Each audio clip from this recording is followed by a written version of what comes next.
Max ಸಿನಿಮಾದ ಭರ್ಜರಿ ಯಶಸ್ಸಿನ ಖುಷಿಯಲ್ಲಿರುವ ಸುದೀಪ್ ಇತ್ತೀಚೆಗೆ ಜೀ ಕನ್ನಡ ಖಾಸಗಿ ವಾಹಿನಿಯಲ್ಲಿ ಪ್ರಸಾರವಾಗುವ ಸರಿಗಮಪ ಕಾರ್ಯಕ್ರಮಕ್ಕೆ ವಿಶೇಷ ಅತಿಥಿಯಾಗಿ ಆಗಮಿಸಿದ್ದರು. ಸುದೀಪ್ಗೆ ಕಾರ್ಯಕ್ರಮದಲ್ಲಿ ಹಲವು ಅಚ್ಚರಿಯ ಉಡುಗೊರೆ ಸಿಕ್ಕಿತು. ಇತ್ತೀಚೆಗೆ ತಾಯಿಯನ್ನು ಕಳೆದುಕೊಂಡ ನೋವಿನಲ್ಲಿರುವ ಸುದೀಪ್ಗೆ ಕಾರ್ಯಕ್ರಮದಲ್ಲಿ ತಾಯಿಯ ಪುತ್ಥಳಿಯನ್ನು ನೀಡಲಾಯಿತು. ಇದನ್ನು ನೋಡಿ ಸುದೀಪ್ ಭಾವುಕರಾದರು.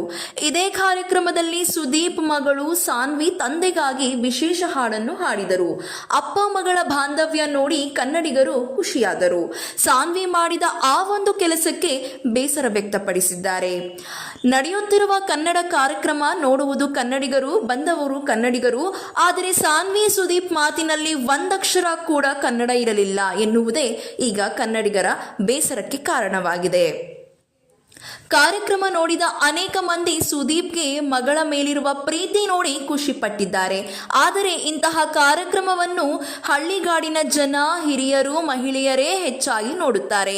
ಅಂತಹ ಜನಕ್ಕೆ ಸುದೀಪ್ ಮತ್ತು ಮಗಳ ನಡುವೆ ನಡೆದ ಸಂಭಾಷಣೆಯೇ ಅರ್ಥವಾಗಿಲ್ಲ. ನೀವು ಕನ್ನಡದವರಾಗಿ ಕನ್ನಡ ಮಾತನಾಡಲು ಸಮಸ್ಯೆ ಏನು ಎಂದು ಪ್ರಶ್ನೆ ಮಾಡುತ್ತಿದ್ದಾರೆ. ಸುದೀಪ್ ಅನೇಕ ಕಡೆಗಳಲ್ಲಿ ತಮ್ಮ ಕನ್ನಡ ಪ್ರೇಮವನ್ನು ತೋರಿಸಿದ್ದಾರೆ. ಬೇರೆ ಭಾಷೆಯವರು ಕನ್ನಡ ಎಂದು ಕರೆದಾಗ ಅದನ್ನು ಅಲ್ಲೇ ಕನ್ನಡ ಎಂದು ತಿದ್ದಿದ್ದಾರೆ. ಕನ್ನಡದ ಬಗ್ಗೆ ಸುದೀಪ್ಗೆ ಇರುವ ಅಭಿಮಾನ, ಪ್ರೀತಿ ಬಗ್ಗೆ ಯಾರೂ ಪ್ರಶ್ನೆ ಮಾಡಲು ಸಾಧ್ಯವಿಲ್ಲ. ಆದರೆ ತಮ್ಮ ಮಗಳೇ ಕನ್ನಡ ಕಾರ್ಯಕ್ರಮವೊಂದರಲ್ಲಿ ಬರೀ ಇಂಗ್ಲಿಷ್ನಲ್ಲಿ ಮಾತನಾಡುವಾಗ ತಾವು ಯಾಕೆ ಕನ್ನಡ ಮಾತನಾಡು ಎಂದು ಹೇಳಲಿಲ್ಲ ಎನ್ನುವುದು ಅಭಿಮಾನಿಗಳ ಪ್ರಶ್ನೆ. ಇಲ್ಲೇ ಇದ್ದು ಕನ್ನಡ ಕಲಿಯಲು ತಾತ್ಸರವಾ? ಕನ್ನಡ ಮಾತನಾಡಲು ಸಾನ್ವಿ ಸುದೀಪ್ಗೆ ಕೀಳಿರಿಮೆ ಇದೆಯೇ ಎಂದೆಲ್ಲ ಅನೇಕರು ಸೋಷಿಯಲ್ ಮೀಡಿಯಾದಲ್ಲಿ ಪ್ರಶ್ನೆ ಮಾಡುತ್ತಿದ್ದಾರೆ. ಇನ್ನು ಆಂಕರ್ ಅನುಶ್ರೀ ಕೂಡ ಸಾನ್ವಿ ಸುದೀಪ್ ಜೊತೆ ಕನ್ನಡ ಬಿಟ್ಟು ಬರೀ ಇಂಗ್ಲಿಷ್ನಲ್ಲೇ ಮಾತನಾಡಿದ್ದು ಕೂಡ ನೋಡುಗರ ಬೇಸರಕ್ಕೆ ಕಾರಣವಾಗಿದೆ. ಇದು ಸಾನ್ವಿ ಸುದೀಪ್ ಒಬ್ಬರ ಕಥೆಯಷ್ಟೇ ಅಲ್ಲ. ಈಗಿನ ಮಕ್ಕಳನ್ನು ಕನ್ನಡದಿಂದ ದೂರ ಮಾಡಲಾಗುತ್ತಿದೆ. ಶಾಲೆಗಳಲ್ಲಿ ಇಂಗ್ಲಿಷ್, ಹಿಂದಿ ಕಲಿಯಲು ಆದ್ಯತೆ ನೀಡಲಾಗುತ್ತಿದೆ.